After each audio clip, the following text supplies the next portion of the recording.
Thank you for joining us for the Global VetLink Veterinary Feed Directive, GFI 209 and Digital Documentation webinar today.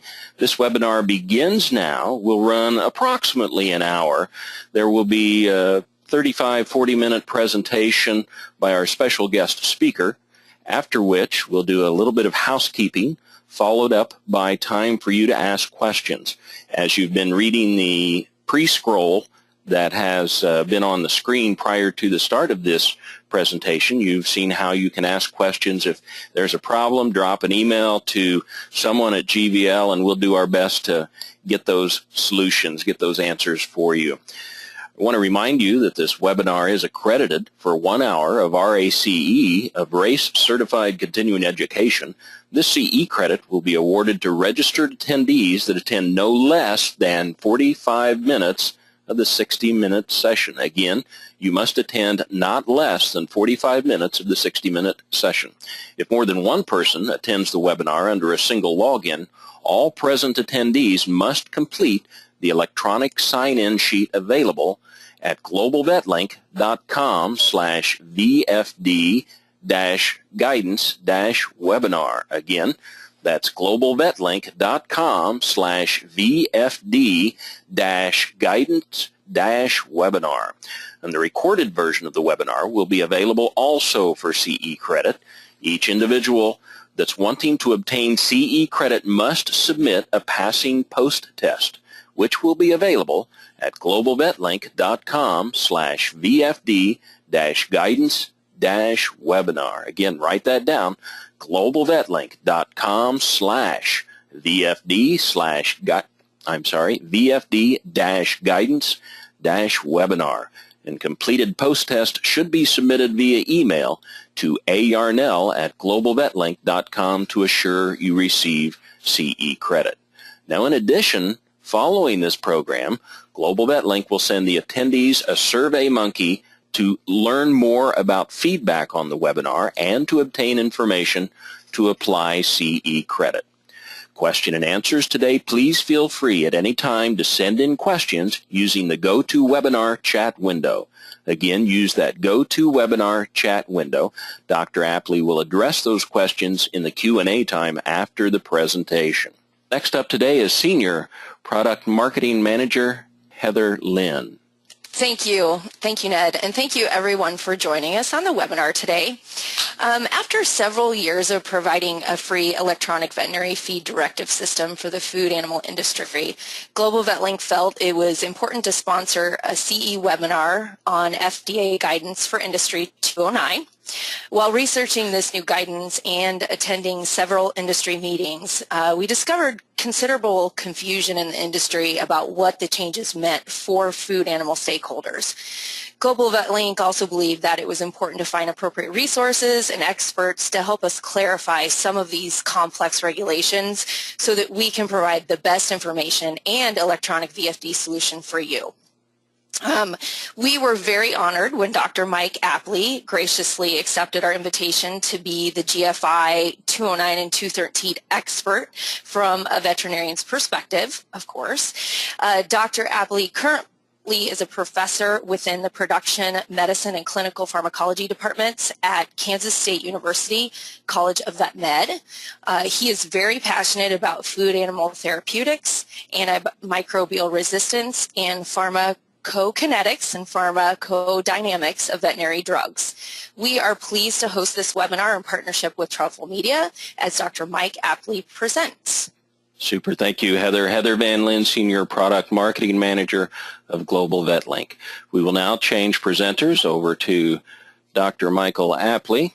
Our goals this afternoon are to evaluate the history of documents 209 and 213, what they tell us, and then move on to the proposed Veterinary Feed Directive rule and discuss some of the changes that will be coming for veterinarians as they work with their producer clients on how antimicrobials are used in the feed and water of production animals. So first I'd like to go through a little bit of the acceleration of change in antimicrobial regulations for food animals over the last decade or so. And I think there's 6 key areas of changes that we can look for in the next 5 years. The first that we're speaking about today in relation to Guidance 209 is the withdrawal of growth promotion uses of medically important antimicrobials in food animals. Guidance 209 addresses that as a voluntary action on behalf of the pharmaceutical industry, and again, that's a focus of today. This hasn't really happened yet, but the expansion of antimicrobial use reporting requirements is a possibility in the future. Currently, the FDA Center for Veterinary Medicine puts out a yearly summary of reported sales of labeled and licensed food animal antimicrobials in the United States.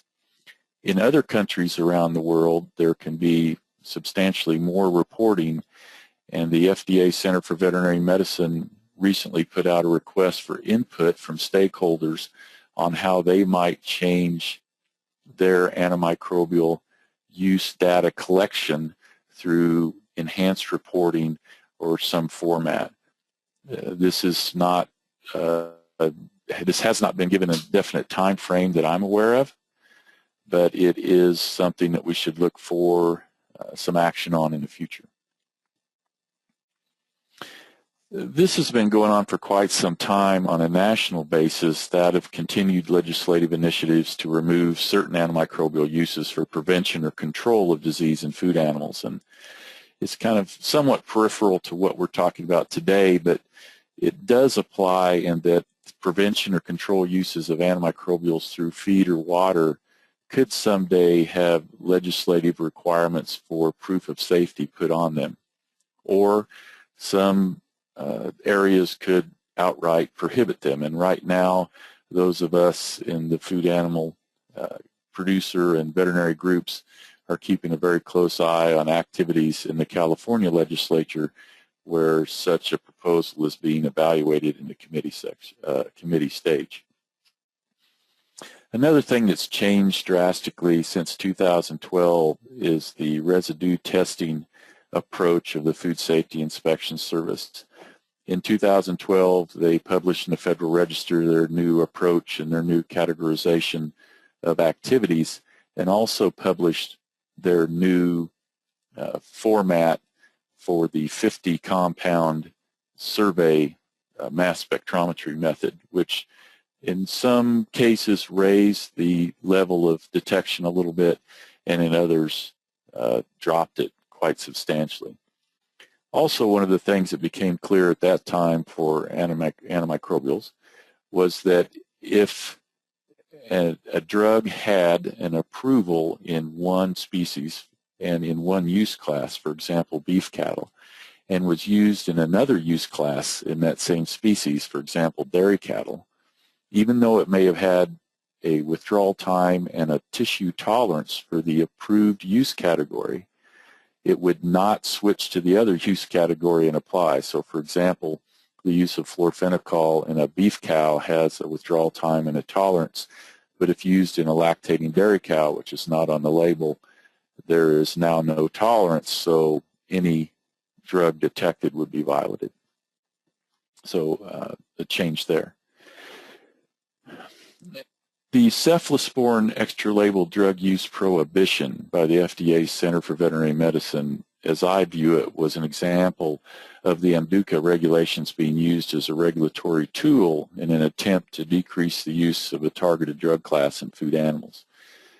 There was a lot of input. The FDA CVM received a lot of input on this, and in the end came out and prohibited only certain uses in that. But this is something we keep an eye on of perhaps extra label use prohibitions of classes in the future.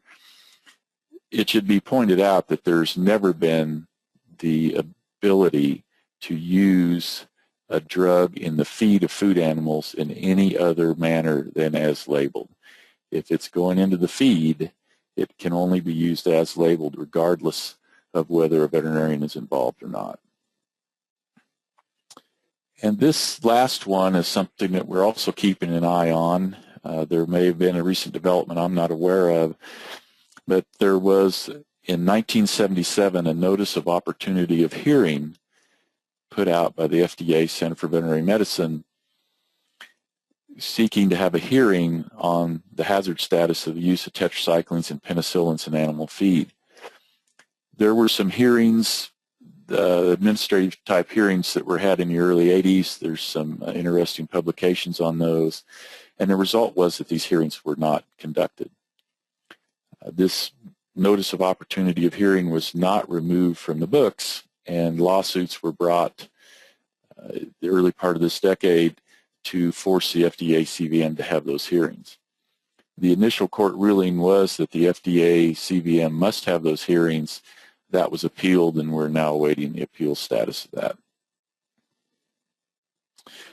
So our primary focus today is to look at the guidance documents 209, which is a policy outlining the FDA's position on what they consider to be judicious use of medically important antimicrobial drugs in food animals, and more importantly, what they consider to not be judicious use.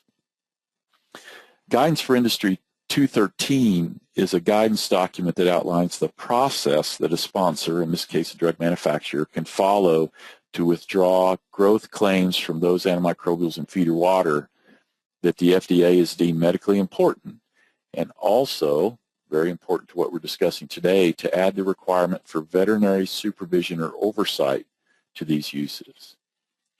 So first, let's clarify what a guidance document is. Guidance documents are released by the agency, in this case the FDA CVM, and they are not binding for either the agency or stakeholders. Some are intended for FDA personnel and are available to the public, and one example would be a compliance policy guide, 615.115, that concerns the extra label use of medicated feeds for minor species. Now, just previously I said there's no extra label use of feeds in food-producing animals, but there was a demonstrated need for some of these feed medications in minor species such as sheep and goats. And this is a compliance policy guide that says in some instances we will not take regulatory action if it's used in this specific manner. And we are allowed to see that as a guide to help us do that appropriately. Now, the other type are ones that are intended to guide industry in complying with requirements, such as for drug approval. Guidance for Industry number 3 is an example. It's general principles for evaluating the safety of compounds used in food-producing animals.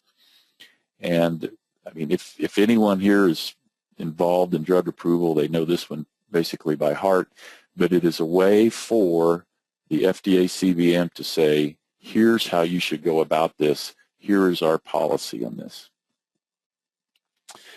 So Guidance 209 and 213 are guidance for industry. Guidance 209 was finalized on April 13th of 2012, and it's important to note the choice of words in this document. The FDA CVM has determined that the use of antimicrobials for strictly production purposes in food animals is not a judicious use. You'll notice they don't use the term hazard. Hazard is a regulatory term that goes back to the original NOAA for tetracyclines and penicillins in feed that institutes a regulatory cascade and actions that need to be taken. Guidance 209 was an attempt by the FDA CVM to do this in a voluntary manner. It saved them contribution or a commitment of time. They were able to do this in a much more rapid manner, and it also saves time and efforts on the part of the sponsors. So they use the term judicious, which does not have a specific regulatory definition, and allows them to do this in a voluntary manner. So here's the two big key parts of this. The first is the use of medically important antimicrobial drugs in food-producing animals should be limited to those uses that are considered necessary for assuring animal health. This means that any antimicrobial drugs listed as medically important for human therapeutics, which we'll cover in a minute, will no longer be legal to be used for improvement in feed efficiency or rate of gain after implementation of this guidance. Guidance 209 specifically applies to antimicrobials used in the feed or water for food animals. The FDA states that they feel this principle applies to all antimicrobials used in food animals. However, Guidance 209 does not address over-the-counter injectable antimicrobials such as procaine penicillin G or long-acting 200 milligram per mil oxytetracycline products you might see at the food store. The second principle is that the use of medically important antimicrobial drugs in food-producing animals should be limited to those uses that include veterinary oversight or consultation. This means that the remaining uses of medically important antimicrobials in the food or water of food animals, that would be prevention, control, or therapy, will require authorization by a veterinarian through a Veterinary Feed Directive. It's important to recognize that additives for milk replacer are approved as feed additives, so they are included in this requirement. Now, Guidance 213 was finalized in December 12th of 2013. It provides guidance to drug sponsors for voluntarily aligning product use conditions with Guidance for Industry 209. So 209 is the policy, 213 is the roadmap. It's important to note that Guidance 209 could not begin to be implemented until 213 was finalized. So this again is intended for sponsors of approved applications for new animal drugs and new animal drug combination products which contain medically important antimicrobials for use in or on medicated feed or water of food-producing animals. And again, milk replacers are considered a feed in this context because milk replacer additives are labeled, approved as feed additives. In a March 26th update this year, the FDA CVM announced that 25 of 26 sponsors affected by Guidance for Industry 209 have responded and that they will comply with Guidance 209. These sponsors represent a total of 283 new animal drug applications that are affected by GFI 209. This is available on the FDA CVM website, and they will continue to update this as labels are modified. So what are the medically important drugs? Medically important drugs are defined for the purpose of GFI 209 in another Guidance for Industry, number 152, which is about instituting a qualitative risk assessment of the microbial safety of antimicrobials approved for food animals. Appendix A of GFI 152 ranks antimicrobials as important, highly important, or critically important based on several factors related to human use. And this was determined by a Center for Drug Evaluation and Research expert panel. CDER is the human equivalent of the Center for Veterinary Medicine. CVM for veterinary drugs, CDER for human drugs. So these drugs here include both feed and water labels. Some may have one or the other. The aminoglycosides, genomycin and neomycin, lincosamides, the macrolides, tylosin, tilmycosin, and those of you who are either swine or beef practitioners would be familiar with palmitil, the feed form of tilmycosin, which currently requires a VFD in swine and cattle. All natural penicillin G products or those included in combination products. Streptogrammins, including virginiamycin, which would be the one we have for food animal in-feed use in the United States. The sulfonamides, initially I had wondered if they were included or not because in Appendix A of Guidance 152, they only list potentiated sulfas. The FDA CVM in a conference call related to the VFD pointed out that they will not split groups. So the fact that only potentiated sulfonamides, for example, trimethoprim sulfa, is included in Appendix A of Guidance 152 does not preclude straight sulfonamides from being considered medically important. So sulfonamides are included in this activity. The tetracyclines are also included, all forms of them. The phenocols, fluorphenicol is our representative in food animals. Chloramphenicol is the one that's listed in Appendix A. Obviously, we cannot use that in food animals. It's illegal and is prohibited. But fluorphenicol is a derivative of that, which does not have the potential adverse effects on human health, so it's safe and effective and labeled for use in food animals. There is a version that requires a VFD for feed, and there is a water version for swine. Now, it's important, again, to recognize that this does not mean all these uses will be withdrawn, only those regimens labeled solely for improvement in rate of gain or feed conversion.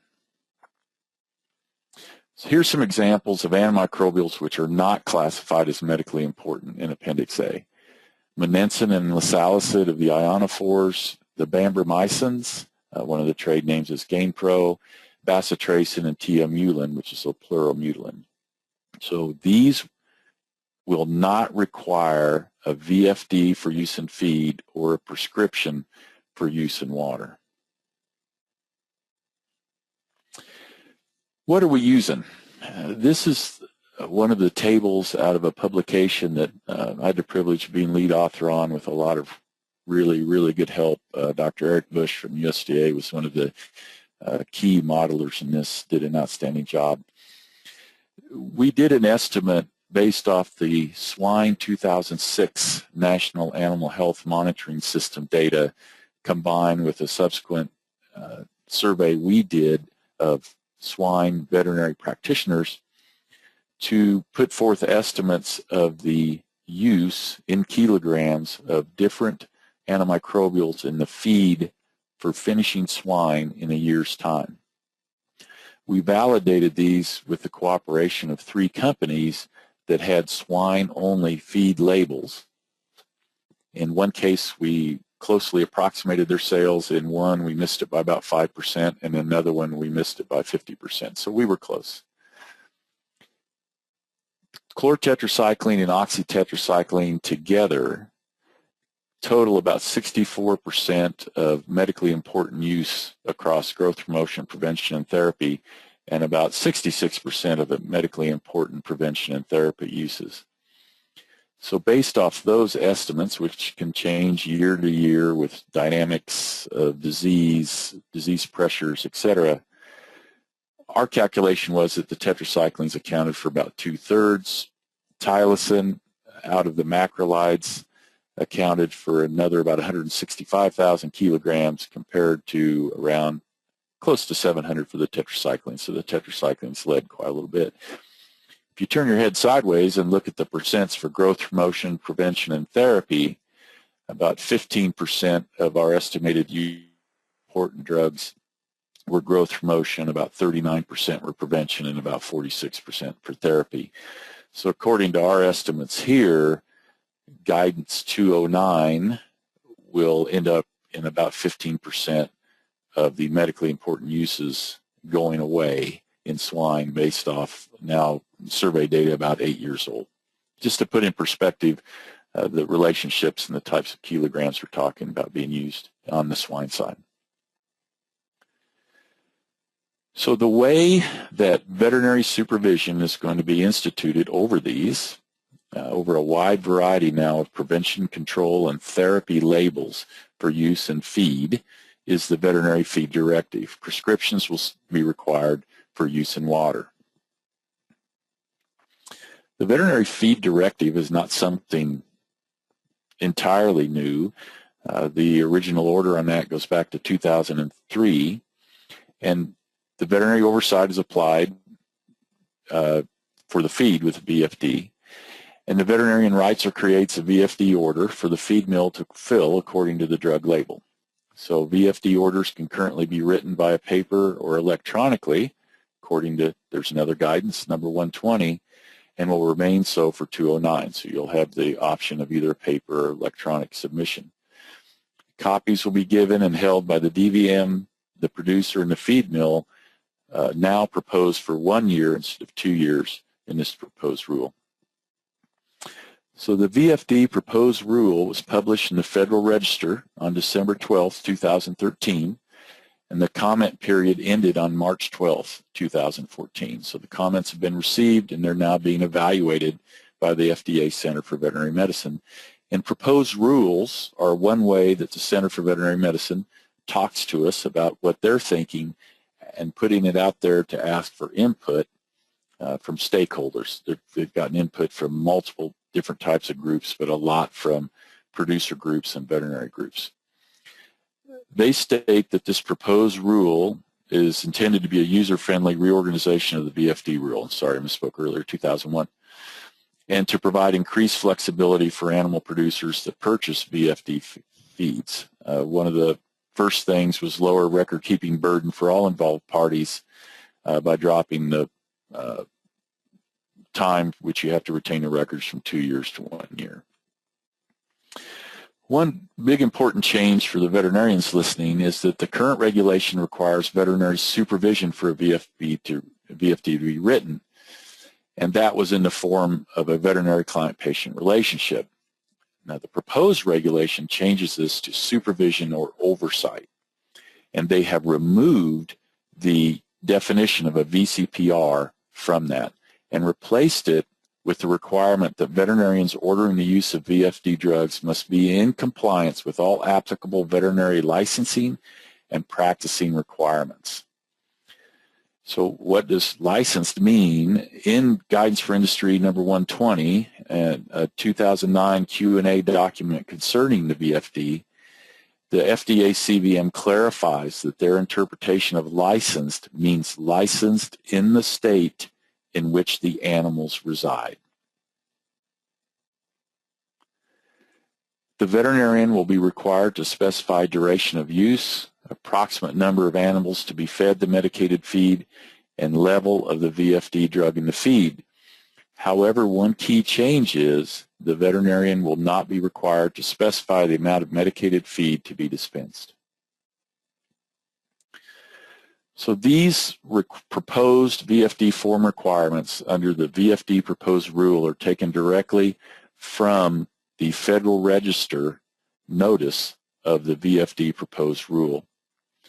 It include name, address, phone number, license number, state where issued, client information, the premises or location in which the animals are being treated, the species and production class of the animals, and the number of animals being treated or fed. And then animals' identification numbers and descriptions. Obviously, in a feedlot, this would need to be on a PIN basis.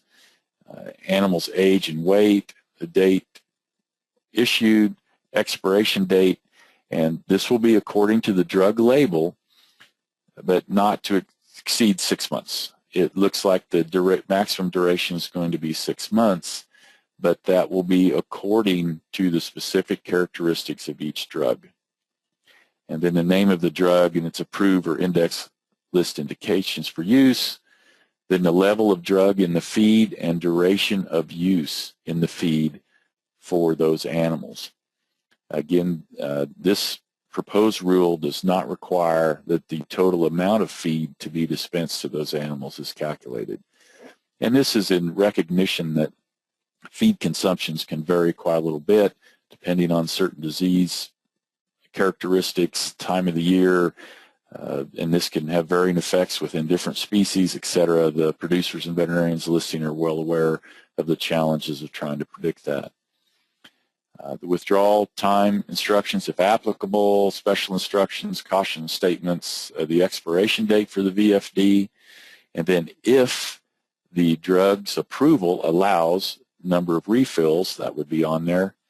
And then that extra label use is strictly prohibited, and that includes use of the feed in any manner other than provided for in a VFD drug approval. An affirmation of intent for combination drugs, electronic or written signatures depending on how it's submitted, and then any other information the veterinarian deems appropriate to identify the animals. So how will you be affected? For veterinarians, a licensed DVM is responsible for the judicious use of the medically important antimicrobial in feed or water through a prescription, feed through a VFD. Any drugs used in feed or water for production purposes must be under your supervision or oversight.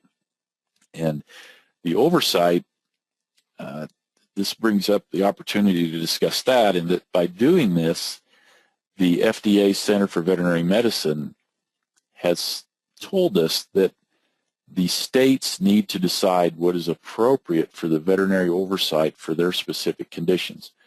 There may be areas where veterinarians cannot reach these in a timely manner, where veterinary oversight is not as available.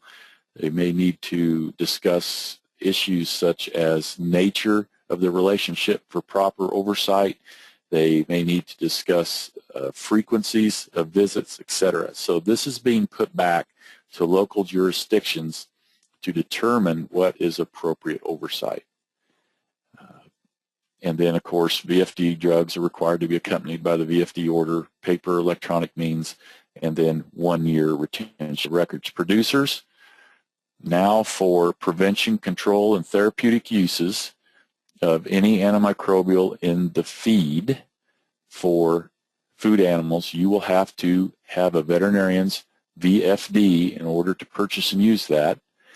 For water-soluble medicines, you will need to have a prescription. Some of those you do now, but for all of those in the future, you would need to do that. So if you, next time you're in your feed store and walk down the medication aisle, powdered antimicrobials such as a tetracycline that are designed for use in water, you would not be able to buy over the counter probably by about 2017. That is when the 3-year period is up for the companies to comply with 209 through the procedures outlined in 213. If you're purchasing medicated milk replacer, that would require a VFD. As for right now, I'm not aware of plans to take the prescription over-the-counter, non-prescription over-the-counter injectable antibiotics such as penicillin or long-acting oxytetracyclines out of the over-the-counter scenario. And, of course, retaining copies. And then for feed mills, written notification to the FDA prior to the first time it distributes. They must be sent by a licensed DVM with an approved signature. They must, the VFD order must contain all that aforementioned information, and they have to retain the copies. One of the things that's also specified in the order is that currently a VFD drug is automatically a Category 2 medicated feed, which means that the Type A feed article for that drug would only be available to a licensed feed mill. The proposed regulation would not require a VFD drug to automatically become a Category 2 medicated feed. So in other words, the FDA CVM has recognized that by requiring VFDs for all these feed uses, it's going to potentially limit the availability of some of these drugs, and therefore they are going to make it not automatic, that it has to go through a licensed mill. So I'd like to finish with where I look at this coming at it from a veterinary standpoint. Right now there's a lot of things going on with antimicrobial use in food animals. There's increased scrutiny of the use. There is increased monitoring of antimicrobial resistance. We're getting more and more molecular tools. We are struggling with the concept of how much data is necessary to create a surety of a hazard that uses would be removed from food animals. There are some who embrace the precautionary principle that says, you know, if we have some data that indicates there could be a problem, it should be withdrawn until we think we're okay, or we have information that says we're definitely okay. There's others on the opposite side that say they're approved, they're safe to use, and unless you have data that there's really an issue, we should be allowed to use these. But the real bottom line for veterinarians, I think, is our relevancy to antimicrobial use decisions in food animals. Right now, we are being thrust into even more responsibility for these feed uses of antimicrobials and the water uses which previously were available over the counter. So we are going to have to make the decision in the future on whether this is a judicious use for that antimicrobial. Even when it's labeled for this use, is this the appropriate time to use it? The downside of not really showing that we are capable of doing that, which we are capable of doing that, is I think we could devolve into just signing authorizations based on some type of regulatory formulary developed by regulatory agencies. Those are the two ends of the spectrum that we're dealing with. I'm very optimistic that the responsibility being given to veterinarians with the Veterinary Feed Directive and the requirement for prescriptions for water use products will be met very well. And one of the benefits out of this I see is that it's going to drive even more interactions between veterinarians and producers, which I think is the key team that allows us to safely and appropriately raise food animals in this country. So with that, those are my prepared comments, and I'd like to turn it back and see if we have some questions. Very good, Dr. Mike Apley. Dr. Apley, thank you so much for your time today. As a reminder to our audience, the question answering process should now be visible on your screen. We also want to remind you that the webinar is accredited for 1 hour of RACE certified continuing education. The CE credit will be awarded to registered attendees that attend no less than 45 minutes. Again, 45 minutes of the 60-minute presentation. If more than one person attends the webinar under a single login, all present attendees must complete the electronic sign-in sheet available at globalvetlink.com/VFD-guidance-webinar. The recorded version of the webinar will be available for CE credit. Each individual wanting to obtain CE credit must submit a passing post test. Again, that will be available at globalvetlink.com/VFD-guidance-webinar. There will also be a follow-up survey for all attendees to better understand the information that you receive from this webinar, as well as to obtain information for the application for CE credit. Question and answers, we have a few of them in, Dr. Apley, now, and we do have quite a few flooding in now, in fact. So as I look up to some of our earlier questions, one of the asks was related to prescriptions. Dr. Apley, are prescriptions needed for each house of poultry for feed medication and water medication? First of all, thanks for the questions coming in. I think that's going to end up depending on the local standards that are applied to the veterinary oversight on exactly what type of units would be considered the unit for the VFD as far as how the veterinarian would be applying oversight to those. I'm not meaning to just dodge the question, but I think that's one of the things that's being put back to local standards of practice, if you will.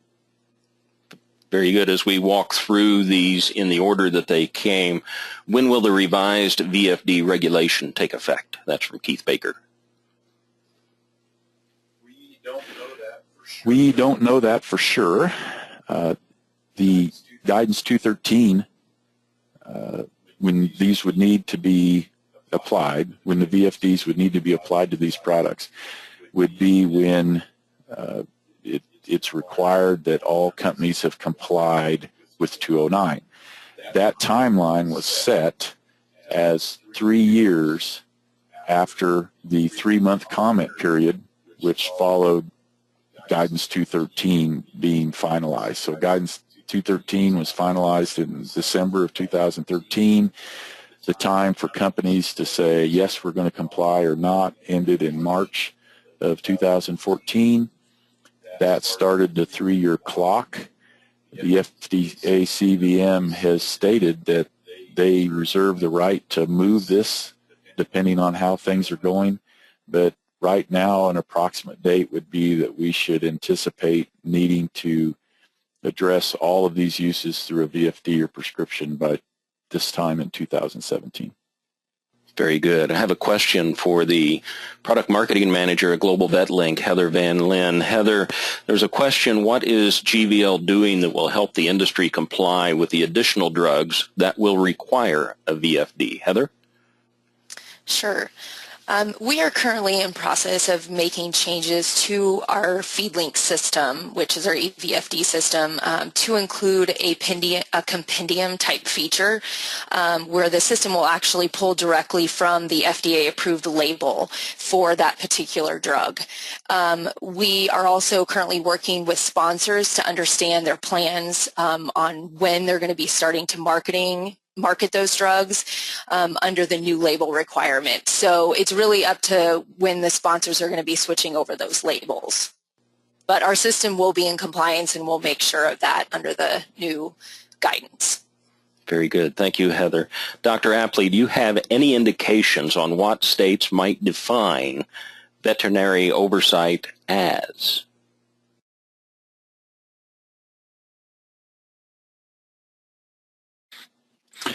I think right now the model is the veterinary client-patient relationship that's in the current VFD. And there's only two places the VCPR is actually in regulations, and that's the VFD and the Animal Medicinal Drug Use Clarification Act regulations. So the concepts of the specifics of oversight has really been a contentious issue. I've mentioned earlier how often should a veterinarian visit, what should those visits constitute. For example, dairy isn't one we would expect to be writing many of these in, obviously, but you know, if you're there doing palpation, does that apply? Does that allow you to write scripts for young stock or for mastitis? All of those things are discussions that I encourage the veterinarians listening to bring to your state associations and to your state board of veterinary medicine and to your state licensing board. Listen, we've got to start talking about this now, and there are some really great examples out there that of places that have started to have this conversation about exactly what veterinary oversight will mean, basing off the initial VCPR standard, and where that VCPR standard is listed is on the AVMA website, and that's what's been used to drive those definitions in the current VFD and also in the AMDUCA regulations. So that's the long answer. The short answer is it's really up to the local jurisdictions, primarily being defined as the states. Very good. A question in, what are the key differences between a VFD for feed-grade antimicrobials and a prescription for water-based antimicrobials? That's a great question. This is getting into a little bit more of a, I suppose, type deal, but as I understand it, a prescription for a current water-based application would more closely mimic a current prescription. That's my current understanding of the issue. So as you'd write a current prescription for water and then the VFD process for the feeds. If there's someone out there who has a clear understanding of that from a regulatory issue, I'd sure welcome being enlightened. Very good, Dr. Apley. And let me scroll back up to one of the earlier questions. I'm not suggesting that this came from a grad student, but it does say, well done, Dr. Apley, you are a champion for the practitioner. How do you propose we address the relevancy portion of your comment? Where and how do we step into the political landscape?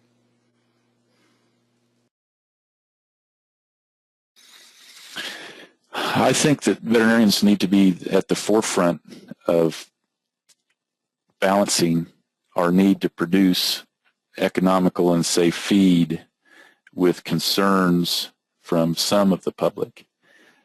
We are the experts, along with the producers, on how these animals are raised and on how drugs are used. I think veterinarians have to be completely intolerant of inappropriate uses and illegal uses, both within our veterinarian ranks and with producers. I believe we are being actively engaged in Washington, D.C. with the regulatory agencies. And I will say that the FDA CVM has been very aggressive in looking for input in these issues and putting out proposed rules and looking for input before they finalize them. And obviously, they're going to set one rule, and there's going to be someone unhappy with any rules they enact. I'll tell you another place we as veterinarians and producers need to make sure we remain very active, and our organizations have been doing an excellent job of this, but we need to be resources for our legislators. We need to be resources at the state and national level where they can ask us how things are really done. And lastly, I think it's very important for us to be very aware of the labels, to be very aware of the regulations, to be part of developing the regulations, and then also be a big part of making sure that we do these things right. We adhere to the regs again and are very vocal about that. Very good. This question in a little different direction. Describe the level of increased burdens on the feed manufacturer, which in the past has been the place that FDA inspected for compliance, not the vet's office.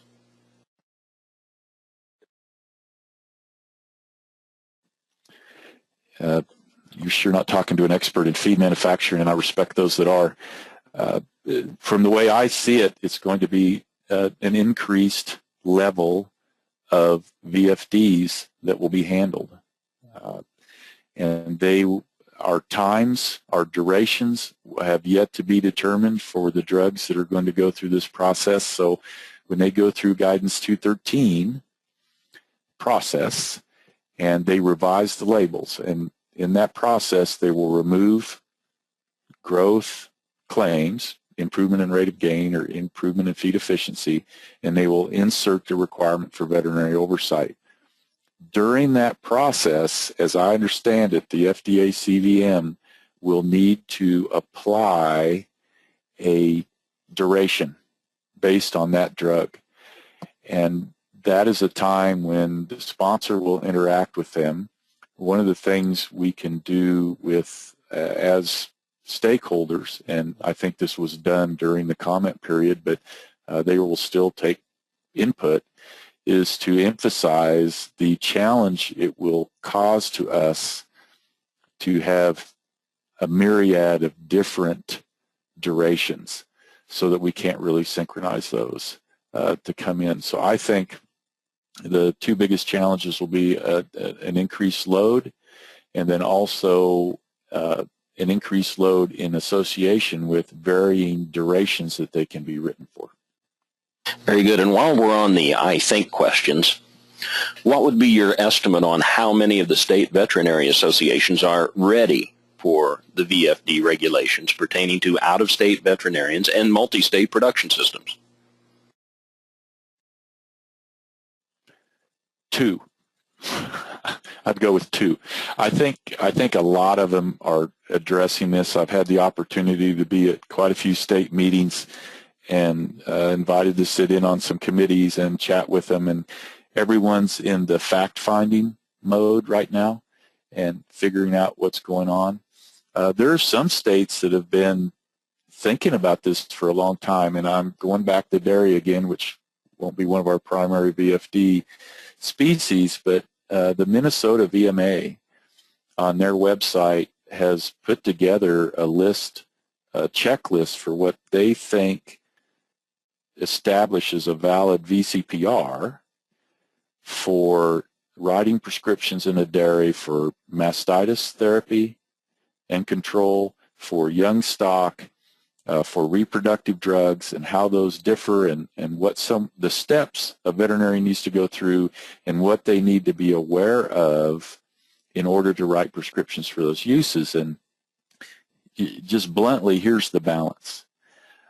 As veterinarians seek to make it a little more stringent so that, in their opinion, only veterinarians with a truly valid relationship that could apply oversight will be able to be involved with that group, it can also increase the record keeping and interaction burden for them in their interactions with their clients.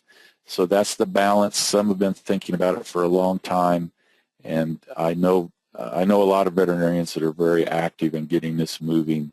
We've got 3 years, but as we all know, as we get older, that 3 years goes by really fast.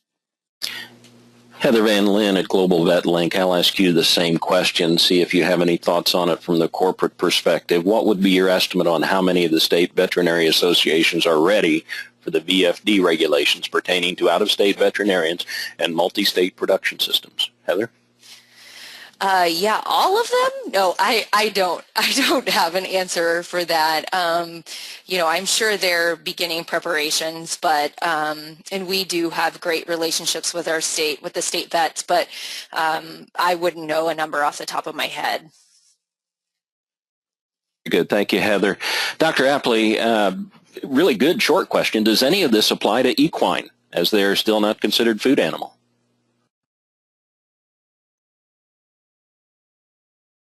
That would be correct, and it's my understanding that, you know, horses are not a food animal, so therefore this does not apply to them, and that also gets into some other interesting conversations on AMDUCA and, you know, the question of what if a horse goes to slaughter? Things always seem to get really uncomfortable when I ask that question of a regulatory official, because that is a lot of questions that relates to an animal that is not classified a food animal. So as of right now, my understanding is no. This is a follow-up to an earlier question related to veterinary oversight definition. Who would you recommend the key contact be in each state to identify what their definition would be? I think the state veterinarian would be very knowledgeable and would be able to send you to others or put that information together for you. I would encourage that person as a key contact. Very good. A good question here. Appears to be a requirement to list animal IDs. Does that mean individual IDs of each animal in the affected barn or pen? And how will this affect resorting of feedlot cattle or other forms of non-all-in, all-out production?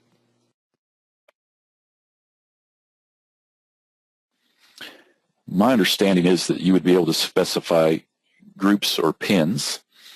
It would make sense that if you applied a VFD drug with a withdrawal time to a pin of animals and subsequently sorted them with other pins, like you did a reimplant sort on a group of cattle, if you're not able to individually identify animals once they were sorted, that withdrawal time, as in the AMDUCA regulations, would apply to the entire group into which each of those subgroups went into. So my understanding is groups or pins would be able to be identified, or lots of cattle. As far as what the FDA CVM is thinking on specific individual animal IDs in that situation, I'm not privy to that. You have several questions along this line. We'll just ask one and see where it goes. Were there any provisions in the proposed VFD rule for producers located in areas that do not have ready access to a veterinarian that works on the species that the producer has on his premises? That is going to be where the local entities will look at that and decide how their definition of veterinary oversight might be altered in that. Now, the one thing I would be surprised if it was negotiable is the requirement for that veterinarian to be licensed in the state in which those animals reside. And I realize that could cause some issues if the only way that producer is able to get the appropriate veterinary oversight is from someone outside the state who is not at the current time licensed in that state. And those are some very real and very prickly issues which will have to be dealt with at that level of the local entity that's responsible for those regulations.